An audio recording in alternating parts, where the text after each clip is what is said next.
জান্নাতে যারা থাকবে তাদের মধ্যে কোনো হিংসা, রিয়া, দেমাক, অহংকার, ফকর, গৌরব কিছু থাকবে না।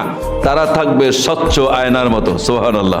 কোনো অহংকার তাদের ভিতরে থাকবে না, এবং তারা শুধু একমাত্র কেবলমাত্র প্রশংসা করতে থাকবে আল্লাহ রাব্বুল আলামিনের।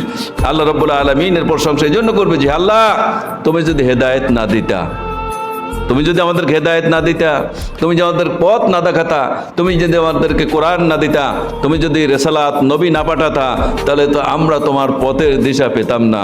হে রব্বুল আলামিন, তুমি তোমার রসুলের মাধ্যমে আমাদেরকে যে পথ দেখিয়েছো, এজন্য আমরা তোমার কাছে কৃতজ্ঞ, আমরা তোমার শুকর আদায় করি, আলহামদুলিল্লাহ। আর এইভাবে যারা করবে তাদের জন্য আল্লাহ রাব্বুল আলামিন জান্নাতের উত্তরাধিকারী তারা হবে। আল্লাহ বলছেন এই আমিলুস সালিহাত, যারা নেক কাজ করবে, ঈমান আনার পর ভালো ভালো কাজ করবে যারা, আমি রব্বুল আলামিন তাদেরকে আমার জান্নাত দেব। সেই